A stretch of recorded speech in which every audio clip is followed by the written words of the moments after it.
हाय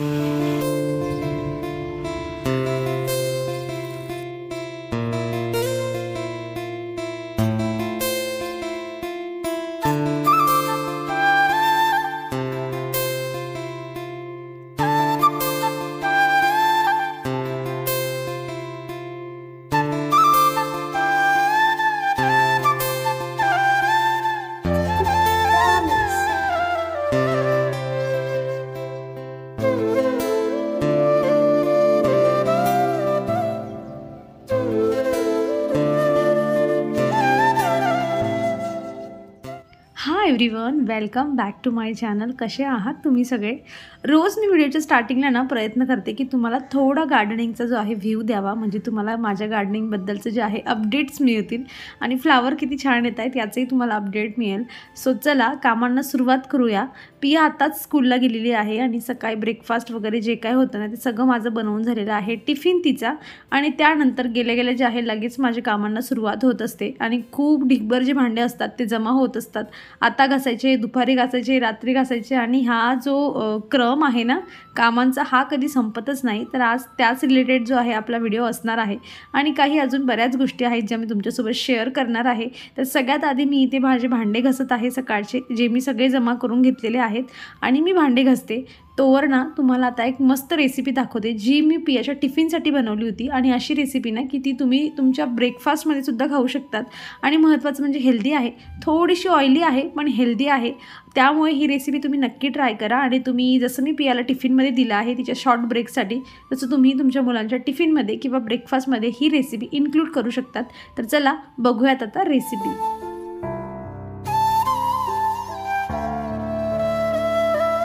मी ना काल रात्रीलाच ना थोडी म्हणजे समजा की 1 कप जर आपण उडदाची डाळ घेतली ना तर अर्धा कप ना मुगाची डाळ घ्यायची. याचं प्रमाण तुम्ही तुमच्या आवडीवर कमी जास्त करू शकतात, पण मी इथे आता 1 वाटी उडदाची डाळ तर अर्धा वाटी मुगाची डाळ असं जे प्रमाण आहे ते घेतलेलं आहे.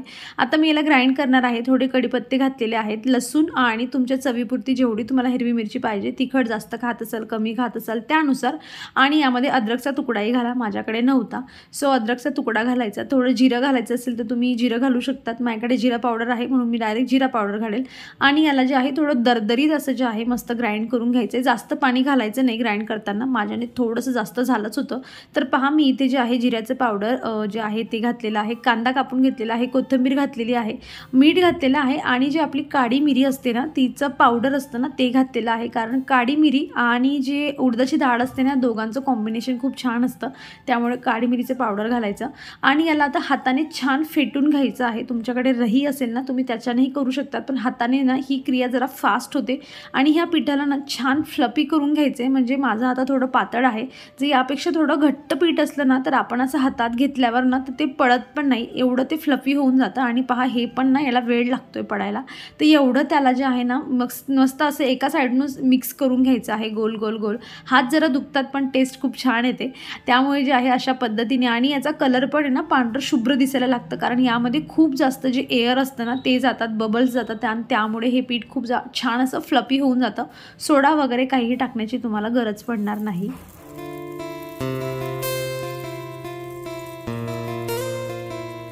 आता मी याची बनवून घेणार आहे भजी. आणि असं गोल गोल भजी टाकायची आणि आपोआप ती एक गोल असा शेप पकडत असते. नॉर्मल अशी जी आपली भजी असते ना तसा शेप येत नाही, ओबडधोबड असा थोडा गोल असा शेप येतो, कारण यामध्ये खूप जास्त एअर असते म्हणून. आणि जे तुम्ही दहीवडे वगैरे असतात ना तेव्हाही थोडी अशीच प्रोसेसने जे आहे दहीवडे पण बनवले जातात. तर पहा तुम्हाला जर एवढं ऑइली नको खायचं असेल ना तर तुम्ही याचा डोसाही बनवू शकता. डोसाही खूप छान येतो, सो कधीतरी तुम्हाला मी तोही बनवून दाखवेल. तर सध्या तरी आपण भजी बनवणार आहोत. तर आणि हे जे आहे ना म्हणजे आता मी इथे मुगाची डाळ आणि उडदाची डाळ मिक्स करून घेतलं आहे. तुम्ही सेपरेट डाळचंही हे बनवू शकतात, नुसत्याच उडदाच्या डाळीचे खूप छान लागतात. तर पहा इथे माझी भजी जी आहे ती बनवून तयार आहे. मस्त क्रिस्पी अशी होऊ द्यायची, बाहेरून क्रिस्पी आणि आतून जे असते ना एकदम सॉफ्ट अशी ही भजी बनते. आणि हेल्दी पण आहे, ऑइल सोडलं तर बाकी सगळं हेल्दी आहे, त्यामुळे नक्की ही भजी ट्राय करा.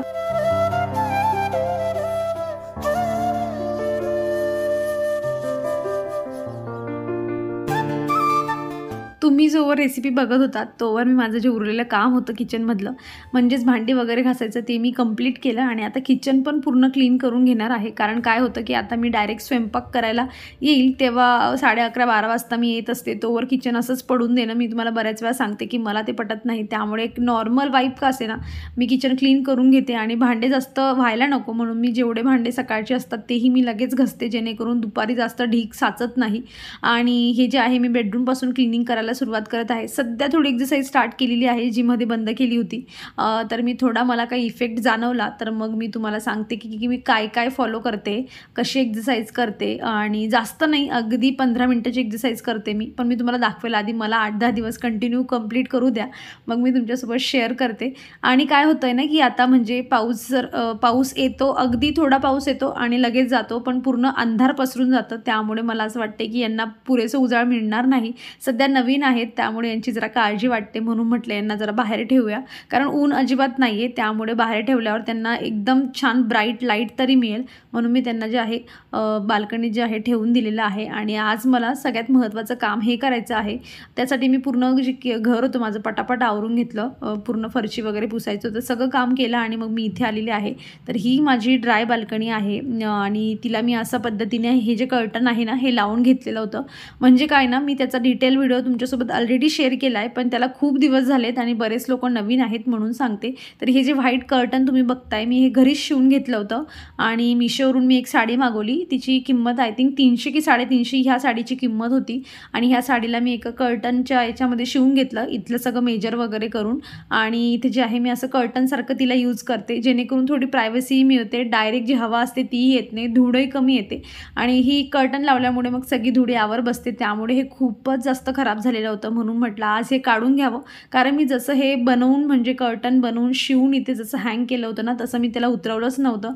फक्त हे जे खालचं होतं ना, कारण खालचं जरा जास्तच खराब व्हायचं, कारण खालचं झाडू वगैरे मारताना, त्यामुळे त्याला मागे 1-2 वेळा मी काढून क्लीन केलेलं. पण आता म्हटलं आता हे सगळंच एकसाथ करूया आणि पूर्ण डीप क्लिनिंगच करूया.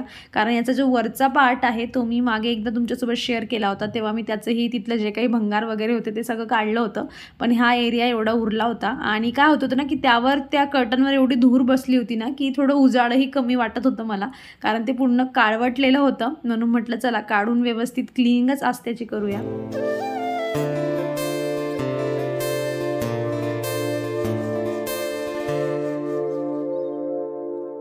हा ब्रश असल्यामुळे माझे बरेच कामं सोपे होतं आणि मी प्रत्येक वेळा तुम्हाला सांगते की हा मल्टीपर्पज जो आहे ब्रश आहे, याच्याने बरेच कामं तुम्ही करू शकता. जशी माझी ही ग्रिल होती, यावर प्रचंड धूळ होती आणि ती कापडाने मी क्लीन करण्याचा प्रयत्न केला, पण त्यापेक्षा जास्त छान ना ती त्या ब्रशनेच झालेली.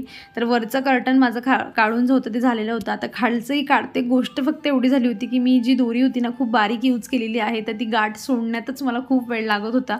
आणि कितीही तुम्ही घरातले कामं आवरून घ्या, घरातली कामं ही कधी संपणारी नसतात. जेव्हा रोजची रेग्युलरची कामं आपली होऊन जातात ना, तेव्हा हे महिन्यातून 2 महिन्यातून जी कामं असतात ना ही करावी लागतात. आणि म्हणूनच बायकांची कामं कधीच संपत नाही. आज हे काढून हा सगळा एरिया मोकळा झालाच आहे. तर तुम्हाला दाखवून देते की इथून जर कर्टन नसतं लावलं ना तर डायरेक्ट असं समोरचं दिसतं, म्हणूनच मी कर्टन लावलं होतं, जेणेकरून थोडी प्रायव्हसी मिळते. कारण तिथे पुढे समोर लिफ्ट आहे आणि मग येणारे जाणाऱ्या लोकांना डायरेक्ट बेडरूमपर्यंतचं दिसतं.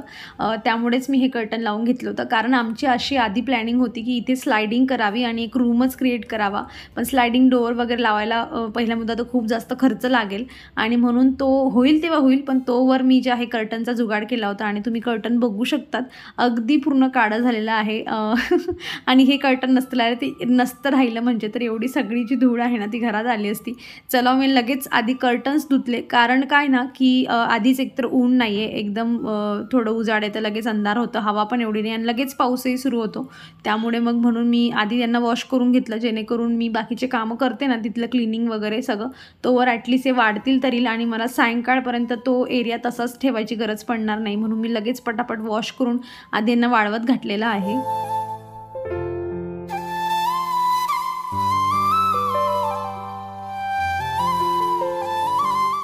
आज माझी बाल्कनी किती छान दिसते ना, खरंच खूपच छान दिसते. आणि मी पण आता व्हिडिओ म्हणजे आता व्हॉइस ओव्हर देतानाच मी पण हे नोटीस केलं की खरंच किती छान दिसते, किती छान सगळं ग्रीन ग्रीन मस्त दिसतंय. आणि पहा मी टाकलेच 5-10 मिनटं झाले कर्टन बाहेर वाळवत घालायला आणि तेवढ्यात लगेच पाऊस सुरू झाला. लगेच सगळं काढावं लागलं आणि लगेच इथे जे आहे मध्ये घ्यावं लागलं. आणि माझा प्लॅन आता फ्लॉप होणार आहे लवकर सुकण्याचा, कारण आता माहीत नाही, कारण येतो पाऊस थोडा एकदम स्टार्ट होतो आणि लगेच बंद होतो आणि आपण काहीतरी परत वाळवत घालावं आणि परत तो स्टार्ट होतो आणि असंच चाललंय मागच्या 1-2 दिवसापासून. व्यवस्थित कपडेही वाळवता येत नाहीत.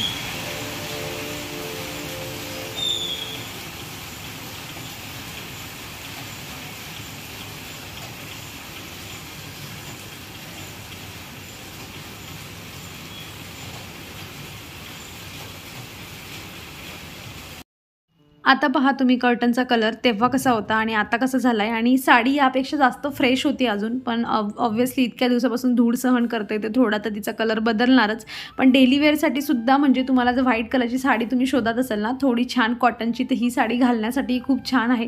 तो व्हिडिओ तुम्ही बघा, मी लिंक असेल ना तर डिस्क्रिप्शन नाही तर आय बटनमध्ये देते तुम्हाला. म्हणजे ती साडी जर तुम्हाला वेअर करण्यासाठी पाहिजे असेल ना तर तुम्ही ही साडी तशासाठी सुद्धा घेऊ शकतात. आणि माझ्यासारखं असं काही जुगाड करायचं आहे, कर्टन बनवायचं तर त्यासाठी घेऊ शकतात. तर मी जेवण वगैरे सगळं झालं, भांडी कुंडी आवरून जे आहे ना मग मी हे कर्टन काढले आणि तेव्हा एवढे बारीक जे कर्टन होते ना तेव्हा सुकलेत. सो मी आता काढून जे आहे त्यांना इथे जे आहे परत त्यांच्या जागेवर लावत आहे. पण आता एक गोष्ट अशी झाली आहे की इथलं आता फ्रेश वाटतंय, मस्त असं वाटतंय मी आत्ताच नवीन जे आहे शिवून इथे जे आहे नवीन कर्टन बनवून लावत आहे अशी फिलिंग येत आहे. आणि तुम्ही उजाडावरून पण बघू शकतात तेव्हा किती काळवट वाटत होतं आणि छान आता फ्रेश वाटतंय.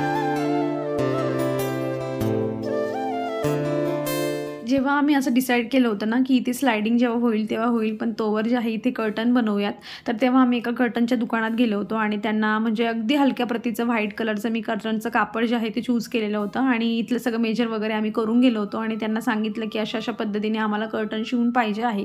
आणि तेव्हा त्यांनी त्याची प्राईस जी होती ती 2300 रुपये सांगितली होती आणि बार्गेनिंग थोडं त्यांना रिक्वेस्ट वगैरे करून मग त्यांनी 2000 पर्यंत आलेत ते. पण तरी मी त्यांना ऑर्डर दिली नाही, म्हटलं येतो आम्ही दुसऱ्या दिवशी. आणि घरी आल्यावर मी लगेच मिशोला जे आहे साडी सर्च करायला सुरुवात केली. सगळ्यात कमी लो बजेटमध्ये मला पाहिजे तसा कापड जे आहे अशी मी साडी ही ऑर्डर केली आणि ही 300-350 रुपयाला मला ही साडी मिळालेली होती. आणि मी लगेच पहिल्यांदाच कर्टन बनवायला घेतलं होतं आणि मी हे शिवूनही काढलं आणि याचं आउटपुट जे आहे आज तुमच्यासमोर आहे. त्या दिवशी मला स्वतःवर खूप जास्त म्हणजे असं आश्चर्य वाटत होतं की मी ह्या गोष्टी करू शकते. सगळ्यात महत्त्वाचं म्हणजे मी 1600-1700 रुपये वाचवलेत, या गोष्टीचा आनंद होता. आणि त्यानंतर जे आहे जे स्वतःच्या मेहनतीने स्वतःचं डोकं चालवून आपण जे बनवतो त्या गोष्टीचा रिझल्ट जेव्हा छान मिळतो तेव्हा आपल्याला आनंद होतच असतो. आणि आज परत वॉश केल्यानंतर मला तोच आनंद जो आहे इथे फील होत आहे. हा डब्बा तुम्ही मागच्या व्हिडिओमध्ये पाहिलाच असेल हे ना, की मी म्हणली होती की मी हा IKEAमधून घेतलेला आहे आणि जशाचा तसा मी ठेवलेला होता आणि त्याचं आज जे आहे उद्घाटन इथे होत आहे. तर पियाने जेव्हा बघितला, कारण मी सगळा सामान जो होता बाहेर काढून ठेवला होता, क्लिनिंग केल्यानंतर पूर्ण कपाट क्लीन केलं आणि जे काही मला पाहिजे होतं सगळं बाहेर काढून ठेवलं होतं. स्कूलमधून आल्या तिने हा डब्बा म्हणली की हा आता तरी तू मला दे, मी कधीपासून सांगते मला स्टेशनरी ठेवायची. म्हटलं चला घे बाई, तुला स्टेशनरी ठेवायची तर स्टेशनरी ठेव, ॲटलिस्ट तो डब्बा यूज तरी होईल. आणि घरात 4 वेगवेगळे बॉक्सेस करून ठेवलेले आहेत पियाने, ते कमी तरी होतील. सो याला 3-4 असे कप्पे असल्यामुळे काय ना की वेगवेगळ्या गोष्टी ती रचून त्याच्यामध्ये ठेवू शकते. आणि नवीन गोष्ट असली की मनुष्याला आनंद पण होत असतो, रचायलाही मज्जा येत असे. तर काही दिवस का असे ना जोवर हा डब्बा तिच्यासाठी नवीन आहे ती रचून तरी ठेवेल आणि घरभर जो पसारा होतो ॲटलिस्ट तो तरी नाही होणार, या हिशोबाने मी तिला दिला. आणि माझं असूनही काही प्लॅनिंग नाही की मी याच्यात ठेवू काय. सो स्टेशनरीसाठी परफेक्ट राहील. क्वालिटी खूप छान आहे डब्याची, खूप दणकट आहे. आणि आय थिंक 200 रुपयाला मी हा IKEAच्या जो आहे स्टोअरमध्ये जाऊन घेतलेला होता. तो अशा पद्धतीने जे आहे ह्या डब्याचा यूज छान झालेला आहे. काय काय ठेवलंय तुम्ही, कशात मी पेन्सिल्स हां ठेवले खूप सारे, 100च्या पुढे. Okay, next.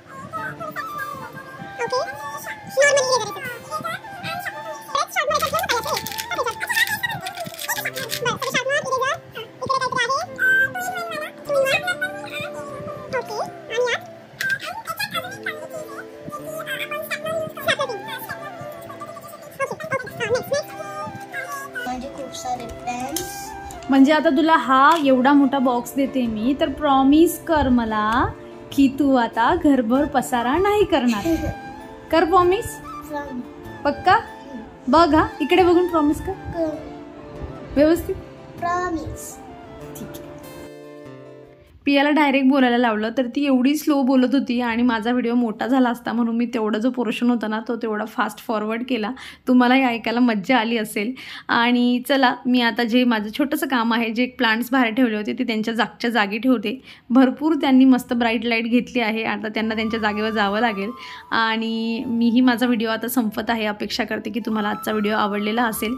आणि जर हो तर नक्की या व्हिडिओला लाईक करा. चॅनलवर तुम्ही नवीन असाल, जुने असाल, सबस्क्राईब केलं नसेल सबस्क्राईब करा. आपण भेटूया पुढच्या अशाच इंटरेस्टिंग व्हिडिओमध्ये. तोवर तुम्ही स्वतःची काळजी घ्या. So take care friends and bye.